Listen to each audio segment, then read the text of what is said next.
Hello, my name is Andrew Thate from Resourcing Tomorrow. Delighted to be joined with us today by Jamie Strauss, who's CEO and founder of Digbee, and was also recently recognised as one of 25 ESG champions at the recent ESG Mining Week event. Great to have you with us today, Jamie. Thanks, Andrew. Um, Jamie, you've become a leading commentator on ESG within the mining sector. And ESG has had so much to contend with over the last year. Could you give the audience a status update on where ESG is and what trends you are seeing within the asset management industry? Sure, it's been a bit of a turbulent year. And in fact, there's been some data out over the last couple of weeks, mainly by PwC.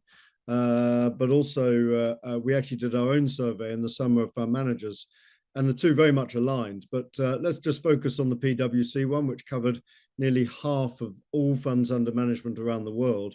And it was very, very clear that ESG is more embedded, more robust than it has been in the past. That ESG is becoming a driver in its own relative to price as it was previously, but a driver of its own with regards to new funds. And I think also what was also interesting is the repurposing of funds. So the existing funds which are out there are increasingly incorporating ESG as just part of standardization, or just part of the standard process. So if you don't have ESG as part of your standard, then these funds are finding it more difficult to effectively continue with their day-to-day process. So I think the other thing which I think was surprising out of it was the speed with which America, which of course is the majority of funds under management in the world, the speed with which America is catching up despite the political backlash and some of the other things going on. In fact, at the National Resource Forum conference the other day, the head of sustainability at State Street said that they fully recognize the issues with which ESG has come as part of political purpose, but there are so many other benefits to ESG as part of the investment process that for them, the line is straight ahead and to continue to embrace ESG, therefore to improve their investment capability, etc. So I think there are two core things that come out of this. Is first of all, ESG is here to stay. It is becoming part of day-to-day life from an investment point of view, but also that it's going to encourage new funds to emerge with sustainability bent angles to that. And that's a huge opportunity for the mining industry. A number of different areas of mining really can benefit from that. I think all areas, but particularly the battery metal space, can really start to access new pools of capital, debt, equity, quasi-debt, or whatever, to support the transition to a sustainable future through new mines. Mm-hmm. Why is it important that explorers and developers, as well as producers, focus on ESG now? Look, I think the important thing here, well, let's start at the top of the tree, which is the producers. The producers have been doing ESG for a long time. It's part and parcel of day-to-day life. But it's how do they communicate what they've been doing for so long, and how do they communicate the increased effort which they're focusing on now to their different stakeholder groups. So there has been no need to communicate this to all intents and purposes up until 2 or 3 years ago. So how can they now communicate more effectively in a more standardized way? And really going back to this whole ESG investment theme in a sector-specific way with which people can access information in an independent process and then compare and contrast. If we can do that, particularly for the producers, then they can communicate that much more effectively and hopefully get the benefits of cost of capital, improved valuation, etc. With regards to the developers, I think, as you come down that tree, and it really kind of feeds into what we were saying earlier, is due diligence incorporates ESG as a core function now. So if you don't have your ESG capability ready to analyze, then it's very difficult for the private equity groups, the large traditional investment firms, the debt holders, the commercial groups, to effectively take that ESG package and therefore come out with a simple process with regards to ESG due diligence.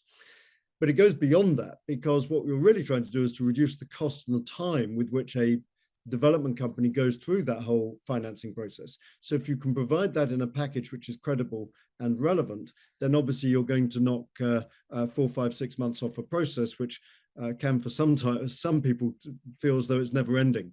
So from the developers, they need the finance. They must now acknowledge that due diligence on ESG is a standard part of that, getting yourself ready, prepared for that to help those investors get that process underway. Obviously, it makes sense for everybody. From an explorer's point of view, I'm going to really turn it around a bit. A lot of people say ESG is not necessary for a smaller company point of view, but it's the minds of the future that are going to be the ones with which M&A is focused on, and with which the world has got its focus on, whether or not it's society or ultimately financial investors. And if we can incorporate the challenges of today's world for a sustainable mining capability, in other words, have we considered where tailings dams should be in the most sustainable way? Have we considered how we're going to engage with our community? Have we considered how we're going to try and move from a nature negative to a nature positive process with this? All of this starts right at the beginning with baseline studies, with engagement, with perhaps a slightly different approach to an engineering thought process. And so that we can effectively then, when we get to development and ultimately production, we have the minds with which have the minimal impact, and hopefully also from a cost and output basis, the maximum output. So it very much works throughout that whole supply chain, and it's important the whole way through, but obviously it has different nuances in each different case. And one of the things that you and Sitala are doing is you are supporters and sponsors of the ESG Awards at this year's Resourcing Tomorrow event, brought to you by Mines and Money. Would you just like to elaborate a little bit upon your thinking behind those awards and what you're looking to achieve from that? Well, yeah, this is our second year to do this together, which is really exciting, and thank you for the opportunity for that. We've had a really great response, and the time is now closed for that. But the process has been really exciting. We've got three prizes this year. We've got the one for the producers and then one for developers and explorers, but also a new initiative one. And that was really important because mining is not just the miners, it's also this whole supply chain around it. And so we've encouraged this three prize situation. And what we really want to get out of it is to bring forward the fact that ESG is such an important part of not only the financing, but also the development and producing case for all companies, so that these miners and these companies can effectively then communicate so much more clearly what they're doing in terms of striving to go forward, trying to reach new boundaries. And that's not all on a cost negative basis. I really want to stress that ESG can be so much part of initiatives to improve access to water, or to ultimately reduce cost, or have a smaller footprint, which has a much more beneficial impact in terms of management capability, etc. So it's really trying to encourage groups to not just look backwards as to how we disclose on ESG, but to look forward to try and bring out new initiatives, new ideas, and how we're trying to hopefully improve perception of mining in society and within other financial stakeholder groups, as we've spoken before. And that's really got to be the crux, because this industry is at the bottom of the pile. There's no reason for that to be. Mining's got to be better, at least in perception, as well as on the ground. And if we can do that, then the upside is through cost of capital, valuations, incentive to encourage new pools of talent to come into it, access to new pools of capital, et cetera, et cetera. There are so many benefits that can be created from this new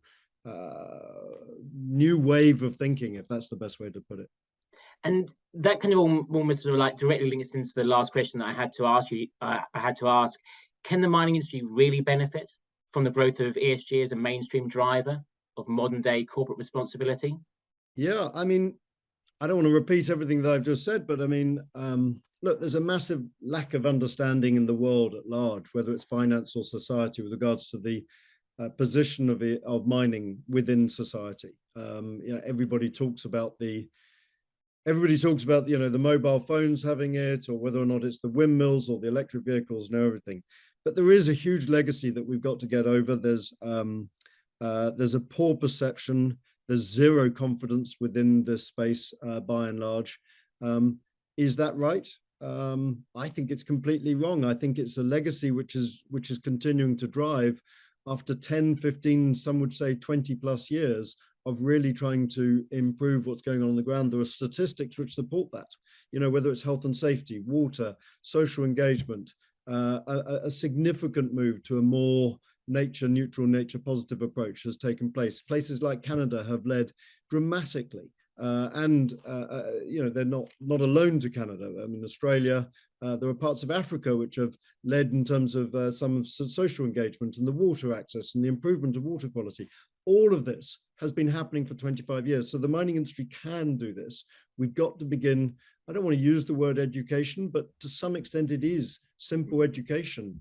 Right down the basic 101s to say how important mining is to a transition to a sustainable future. And if we can begin to change that, if you can measure and you can therefore manage and therefore communicate in a standardized, harmonized way, which investment managers, asset managers, local society and communities can effectively all easily understand, then you can begin to improve trust and confidence and conviction in a sector. And what that does is that effectively then draws in money, new talent and others to effectively create a new, hopefully more encouraging and confident sector in ourselves. Well, Jamie, thank you very much for your time. Thank you very much for Digbee's support, not just of Resourcing Tomorrow and the awards, but also of our upcoming IMARC event in Sydney. Look forward to seeing you at both those events soon. That was Jamie Strauss, CEO and founder of Digbee. Thank you very much, Andrew.